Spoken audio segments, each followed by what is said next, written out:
රාත්‍රී 9යි මේ ශ්‍රී ලංකා ගුවන්විදුලි සංස්ථාවයි. මෙන්න ප්‍රවෘත්ති සංස්කරණය මොහන් පෙරේරා ප්‍රකාශය මයුරී අබේසිංහ.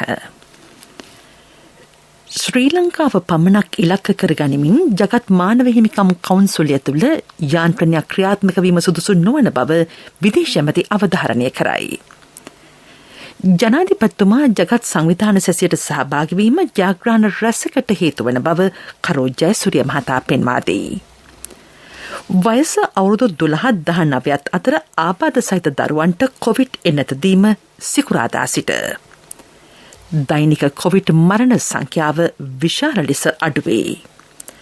කොවිඩ් අධි අවදානම් අවස්ථාවේ වෛරසය ක්‍රියාත්මක වන්නේ ශ්වසන පද්ධතිය ආශ්‍රිතව බැවින් එන්නත ලබා ගැනීම අත්‍යවශ්‍ය බව වෛද්‍යවරු කියති. කෝප් කමිටුව ඉදිරි සතිය සිට යළි රැස්වේ. ජර්මනියේ අවුරුදු 12න් පහළ දරුවන්ට එන්නත ලබා දීම ලබන වසර මුල සිට. ඉතාලි ක්‍රිකට් කණ්ඩායමේ ප්‍රබලතම ක්‍රීඩකයන් තිදෙනා ශ්‍රී ලංකාවෙන්. උතුරු හා නැගෙනහිර පළාත්වල ආර්ථික සංවර්ධනය සහ සංහිඳියාව සම්බන්ධයෙන් විශාල ප්‍රගතියක් පෙන්නුම් කර ඇතැයි ඇමති මහාචාර්ය ජී.එල්. පීරිස් මහතා සඳහන් කරයි. එවැනි තත්ත්වයක් යටතේ ශ්‍රී ලංකාව පමණක් ඉලක්ක කරගනිමින් යාන්ත්‍රණයක් ජගත් මානව හිමිකම් කවුන්සිලය තුළ ක්‍රියාත්මක වීම නුසුදුසු බව ඒ මහතා ඔස්ට්‍රේලියානු විදේශ අමාත්‍ය මාරිස් පෙන් මහත්මිය හමුවේ පැවසිය. එක්සත් ජාතීන්ගේ මහා මණ්ඩලයේ 76 වන සැසිවාරයට පෙර නිව්යෝර්කයේදී ඔහු සාකච්ඡා කළහ. පුළුල් පරාසික පැතිරුණු ක්ෂේත්‍රවල සහයෝගිතාව වැඩි දියුණු කර ගැනීමේ මාර්ග කෙරෙහි මෙහිදී අවධානය යොමු විය. වෘත්තීය අධ්‍යාපනය සම්බන්ධයෙන් ඔස්ට්‍රේලියාව සතුව සුවිශේෂී අත්දැකීම් පවතී. එම ක්ෂේත්‍රයේ සහාය ලබා ගැනීම සඳහා ශ්‍රී ලංකාව දැඩි උනන්දුවකින් සිටී. මිනිස් ජාවාරම් මැරලීම සඳහා ශ්‍රී ලංකා රජය සැලකිය යුතු කාර්යභාරයක් ඉටු කර ඇති බවද පීරිස් මහතා කිවේය. උතුරු නැගෙනහිර ගැටලු විසඳීමට ගෙන ඇති පියවරද විස්තර කෙරුණේ. අතුරුදන් බෝ තැනැත්තන් පිළිබඳ කාර්යාලය, වන්දිගෙවීමේ කාර්යාලය සහ ජාතික සමගිය සහ ප්‍රතිසන්ධානය පිළිබඳ කාර්යාංශය මෙන්ම ඒවායේ වත්මන් තත්ත්වය තක්සේරු කිරීම සහ එම ක්‍රියාවලිය ඉදිරියට ගෙන යාමට ඇති ක්‍රමවේදද මෙහිදී විස්තර කෙරුණේ. දේශීය ආයතනවලට තම නියෝග ක්‍රියාත්මක කිරීම සඳහා අවකාශය හා අවස්ථාව ලබා දීම අවශ්‍ය වේ. මෙම කාර්ය යටපත් කරන තාවකාලික බාහිර යාන්ත්‍රණයක් ස්ථාපිත කිරීම අනවශ්‍ය සහ අහිතකර බව පීරිස් මහතා පෙන්වා දුන්නේය. ශ්‍රී ලංකාව පමණක් තෝරාගෙන ඉලක්ක කරගත් යාන්ත්‍රණයක් පැවතීම සුදුසු නොවේ. එය ජගත් ප්‍රඥප්තියේ මූලධර්මවලට පටහැනිය. ඔස්ට්‍රේලියාවේ ඉතා උණුසුම් හා සුවිශේෂී ශ්‍රී ලාංකීය ඩයස්පෝරාවක් සිටින බව ඇමති පෙන් මහත්මිය පැවසුවාය. බුද්ධි තොරතුරු හුමාරු කර ගැනීම සහ අධ්‍යාපන ක්ෂේත්‍රයේ සහයෝගීතාව ඉහළ නැංවීම එය සාදරයෙන් පිළිගත්තාය.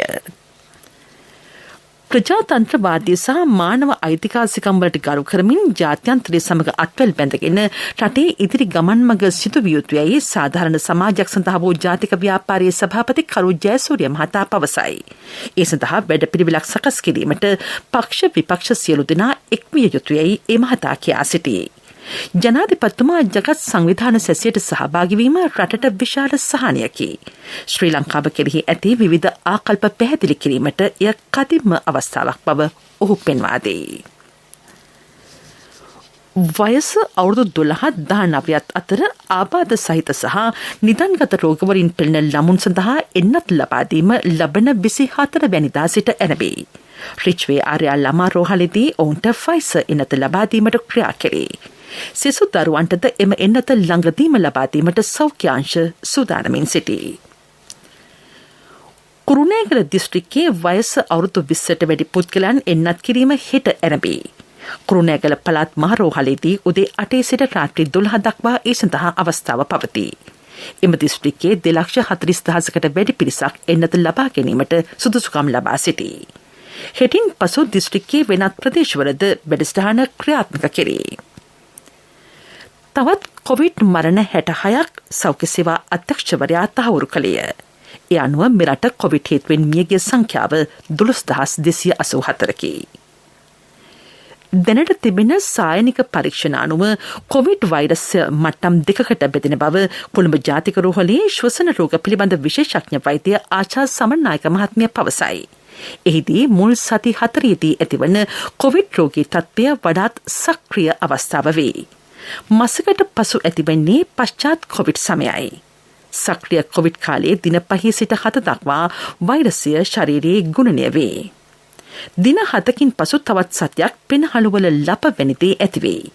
කොවිඩ් අධි අවදානම් කාලයේදී වෛරසය ක්‍රියාත්මක වන්නේ ශ්වසන පද්ධතිය ආශ්‍රිතව බව එය කියා සිටී. අපි දන්නවා ගොඩක් වෙලාවට බහුතරයක් රෝගීන්ට 85%කට පමණ දල වශයෙන් රෝග ලක්ෂණ අවම ප්‍රමාණයේ අය. මේ අය බොහෝ විට අද ලංකාවේ නිවාස නිරෝධායනට ලක් වෙනවා. දෙවැනි කාණ්ඩය යම්කිසි සංකුලතා ඇති විය හැකියයි සැක කරන කොටස MOH එක හා PHI මහත්මයා හරහා අතරමැදි ප්‍රතිකාර ස්ථානවලට ගත කරනවා. මේ අය හෝ ඉතාමත්ම සංකුල තත්ත්ව ඇති වෙන අය රෝහල් ගත වෙනවා. එහෙත් දැඩි සත්කාරයකට උනත් යන්න පුළුවන්. මේ අයගෙනුත් බහුතරයක් සුව වෙනවා. මොකද එක එක්කෙනාගේ අනිත් අයට බෝ කිරීමේ හැකියාව තමන්ට තියෙන රෝග ලක්ෂණ සහ රෝගයේ ස්වභාවය අනිකුත් රෝග ලක්ෂණ අනුව තීන්දුව වෙන නිසා. කොවිඩ් සමග පැමිණි අභියෝග රජයට ජයගත හැකි බව ඇමති රෝහිත අබේගුණවර්ධන මහතා අද පාර්ලිමේන්තුවේදී පැවසිය.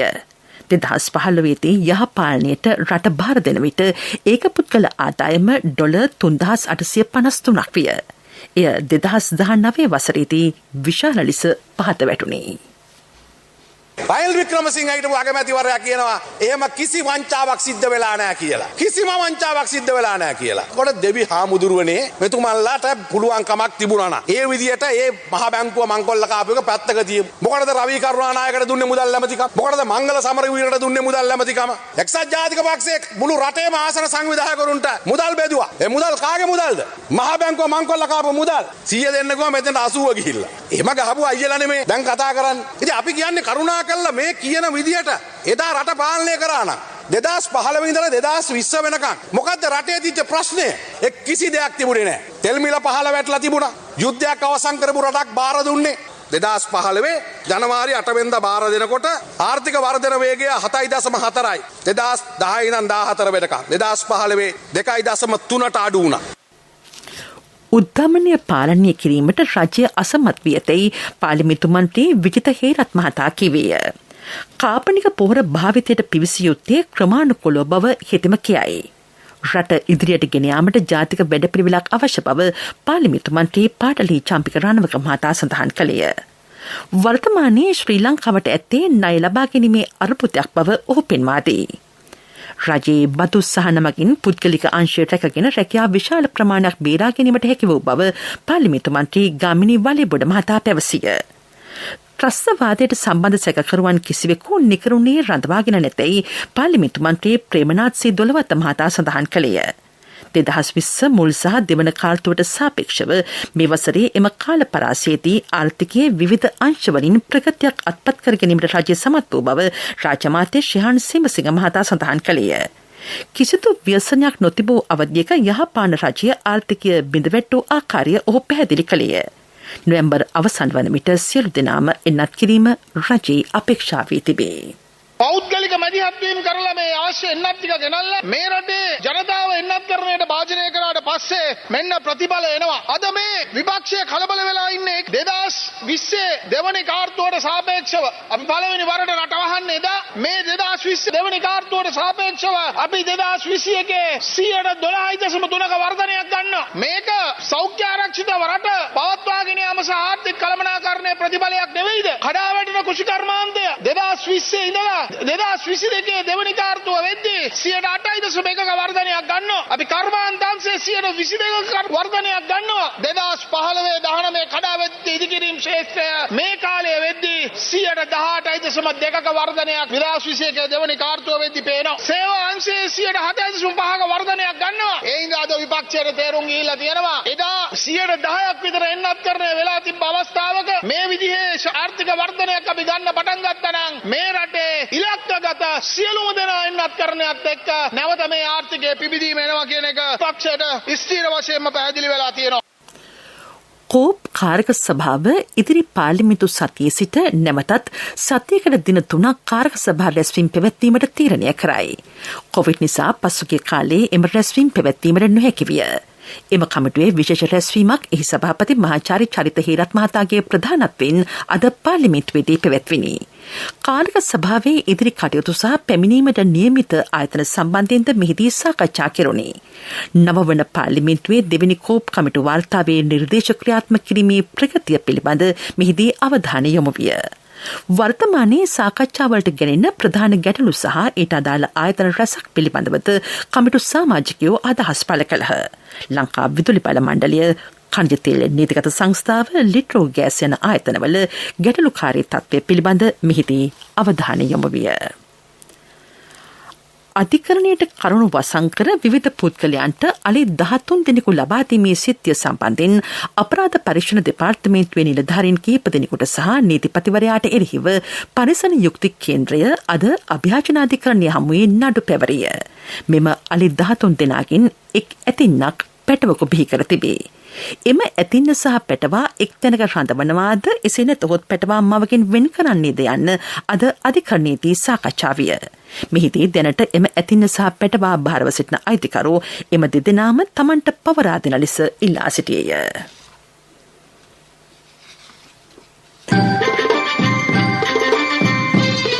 ප්‍රමුඛ පුවත ඔබ වෙත ගෙනෙන්නේ සෑම ගෙදරකම සිටිය යුතු වෙද මහත්මයා සිද්ධාලේප.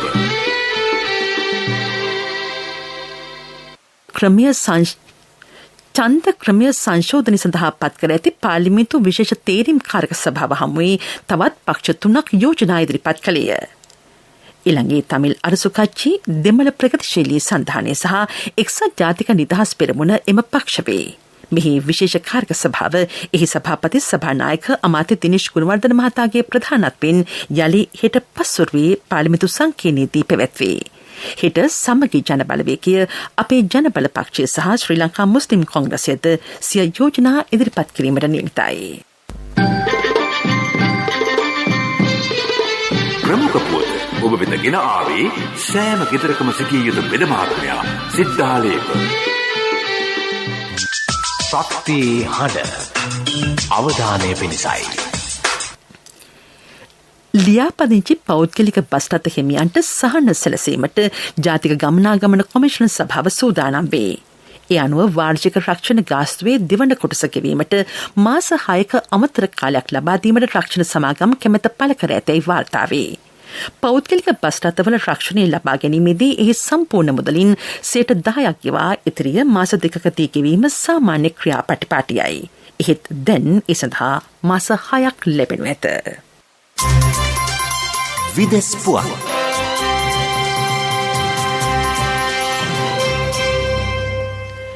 එක්සත් ජාතීන්ගේ සාමසාධක හමුදාව සඳහා චීනයේ සයිනෝෆාම් එන්නත යොදා ගැනීමට යයි. ඒ සඳහා චීන රජය පරිත්‍යාගයක් ලෙස එම එන්නත් ප්‍රදානය කර ඇත. ප්‍රධාන ලෙස අප්‍රිකානු කලාපයේ සිටින සාමසාධක භටයන්ට මෙම එන්නත් ලබා දෙනු ලැබේ. ජර්මනයේ අවුරුදු 12න් පහළ දරුවන්ට කොවිඩ් එන්නත ලබා දීම ලබන වසර මුලදී ආරම්භ කරන බව එරට සෞඛ්‍ය අමාත්‍ය යෑන්ස් ස්පෑන් සඳහන් කරයි. මෙම වසරේ මුල් කාර්තුවේදී අදාළ කටයුතු අවසන් කිරීම අපේක්ෂාවයි. මේ වන විට එරටේ 5,25 ලක්ෂයක් එන්නත් මාත්‍රා 2ම ලබාගෙන ඇත.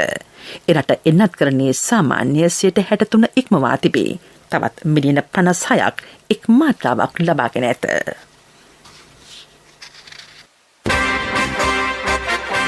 තිරසර සංවර්ධනයක පුවත් සම්පින්ඩනය සංවර්ධන පුවත්.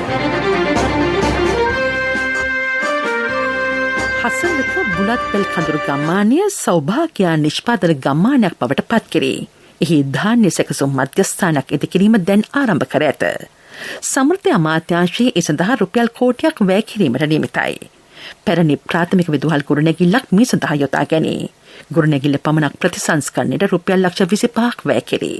සහල් කුරහන් මෙහි ගබඩා කොට නිමි ආහාරයක් ලෙස වෙළඳපොළට යොමු කිරීම අපේක්ෂාවයි. ක්‍රීඩා පුවත්. අන්තර්ජාතික ක්‍රිකට් කවුන්සිලේ over 20 ලෝක කුසලානයට සුසුකම් ලැබීමේ යුරෝපා තරගාවලිය ලබන මාසයේදී ඇරඹේ. එහිදී කලක් එංගලන්ත කණ්ඩායම නියෝජනය කළ ජේ ඩර්න්බර්ජ් ඉතාලි කණ්ඩායම වෙනුවෙන් ක්‍රීඩා කිරීමට සූදානමින් සිටී. ඔහු 2011-2014 කාලවකවානුවේදී එංගලන්ත පිළ වෙනුවෙන් එක්දින ජාත්‍යන්තර තරග 58කට ක්‍රීඩා කර තිබේ. ඉතාලි කණ්ඩායම වෙනුවෙන් ශ්‍රී ලාංකික ක්‍රීඩකයෝ කිහිප දිනක් ක්‍රීඩා කරති. ඉන් මතුක ප්‍රනාන්දු දිනතු මාර්ගයේ ජෝ පෙරේරා ඉතාලි කණ්ඩායම වෙනුවෙන් නම් කර ඇත. එම කණ්ඩායමේ සහාය පුහුණුකරු ලෙස එංගලන්ත හිටපු ක්‍රීඩක වයිෂා පත් කර තිබේ. එමෙන්ම ඔස්ට්‍රේලියාවේ 3 ඉරියව් ක්‍රීඩකයෙක් වන ග්‍රාන්ඩ් ස්ටුවර්ට්ද මෙවර ඉතාලිය නියෝජනය කරයි. තලීබන් සංවිධානයේ ඇෆ්ගනිස්තාන ක්‍රිකට් විධායක අධ්‍යක්ෂවරයා තනතුරෙන් නිරපයි. හමිඩ් ෂින්මාරි වෙනුවට නසිබුල්ලා හකානී ඒ සඳහා පත් කිරීමට නියමිතයි. මෙම ඉවත් කිරීම සම්බන්ධයෙන් තමන් පැහැදිලි හේතුවක් සඳහන් කළ නොහැකි බව ෂින්මාරි සිය ෆේස්බුක් ගිණුම ඔස්සේ සඳහන් කරයි. මීට පෙර තලිබාන් සංවිධානය සඳහන් කළේ රටේ ක්‍රිකට් ක්‍රීඩාවට අනවශ්‍ය ලෙස මැදිහත් වීමට තමන් බලාපොරොත්තු වන බවයි. ව්‍යාපාරික පුවත් ඔබ වෙත ගෙන එන්නේ ජාතික ඉතිරි කිරීමේ බැංකුවෙන් ඔබ වෙත ගෙන එන සියල් සපිරි ඇප් එක NSB Pay. වෛද්‍ය ක්ෂේත්‍රයේ නව නිපැයුම් මිලදී ගැනීමට රජය සූදානම් බව රාජ්‍ය අමාත්‍ය මහාචාර්ය චන්න ජයසුමන මහතා පවසයි. නව නිපැයුම් කරුවන් සහ අද පැවති ආයෝජක හමුවේදී ඔහු මේ බව කීවේය. මෙවන විට කොවිඩ් වසංගතයත් සමග නව නිපැයුම් කිහිපයක්ම මෙරට ව්‍යාපාරික ප්‍රජාව එළි දක්වා ඇත. එය මෙරටට ආර්ථික වශයෙන්ද වැදගත් බව රාජ්‍ය අමාත්‍යවරයා කියා සිටී. ව්‍යාපාරික පුවත් ඔබ වෙත ගෙනාවේ ඔබේ සියලුම බැංකු කටයුතු වඩාත් සුරක්ෂිතව පහසුවෙන් කරගන්න ජාතික ඉතිරි කිරීමේ බැංකුවෙන් ඔබ වෙත ගෙන එන සියල් සපිරි ඇප් එක NSB Pay. මුදල් හුවමාරු, බිල්පත් ගෙවීම්, ක්‍රේලෝඩ්, ක්‍රෙඩිට් කාඩ් ගෙවීම්, ලංකා QR ආදී සේවාවන් රැසක් සමගින් බැංකු ගිණුම් කිහිපයක් සමග එකවර ලියාපදිංචි වීමේ පහසුකම ඔබ කොතැනක සිටියත් ඔබේ බැංකු කටයුතු එසැනින් කරගන්න ඩිජිටල් විසඳුම Play Store හෝ App Store හරහා දැන් නොමිලේම ඩවුන්ලෝඩ් කරගන්න. NSB Pay. වැඩි විස්තර ළඟම පිහිටි ශාඛාවෙන් හෝ 0112 379 379 අමතන්න. කොන්දේසි සහිතයි. ආර්ථික පුවත් ආවරණය ඔබේ ඕනම අවශ්‍යතාවයකට සුදුසු මූල්‍ය විසඳුම් දෙන එන අය දියුණු වෙන අය එන LOLC සමූහය එන්න දියුණු වෙන්න. හම්බන්තොට දිස්ත්‍රික්කයේ මුං අස්වනු නෙලීම දැන් සිටුවේ. මෙවර හොඳ අස්වැන්නක් ලැබී ඇතැයි කිරිඳුවේ ව්‍යාපාරයේ ඒකාබද්ධ ගොවි සංවිධානයේ සභාපති S ජාලියගොඩ මහතා පවසයි. මේ වන විට මුං ඇට කිලෝවක් රුපියල් 500 සිට 600 දක්වා මිලකට අලෙවි වන බව ඒ මහතා කියයි. කිරිඳුවේ ව්‍යාපාරයේ කුඹුරු අක්කර 9000ක මෙවර මුං ඇට වගා කර ඇත.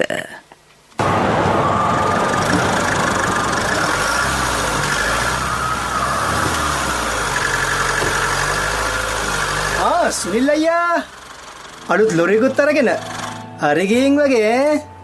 හරි ගියේ හරි තැනට ගිය හින්දා මල්ලි LOLC එකෙන් ලීසින් කරේ. මාත් හරියන්න කියලා හරි තැනටම යන්න ඕනේ. LOLC ෆයිනෑන්ස් හරියන්න හරිම තැන. වැඩි විස්තර සඳහා 0115 715 555 අමතන්න.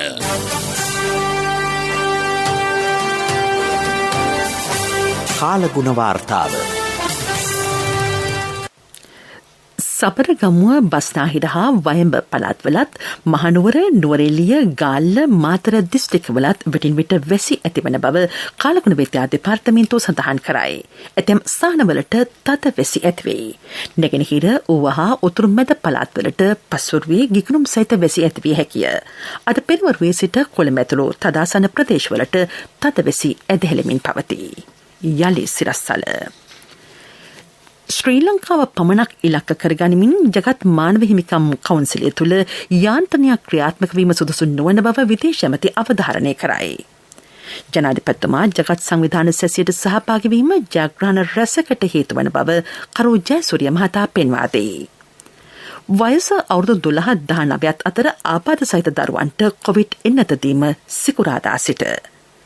දෛනික කොවිඩ් මරණ සංඛ්‍යාව විශාල ලෙස අඩුවේ. කොවිඩ් අධි අවදානම් අවස්ථාවේ වෛරසය ක්‍රියාත්මක වන්නේ ශ්වසන පද්ධතිය ආශ්‍රිතව බැවින් එන්නත ලබා ගැනීම අත්‍යවශ්‍ය බව වෛද්‍යවරු කියති.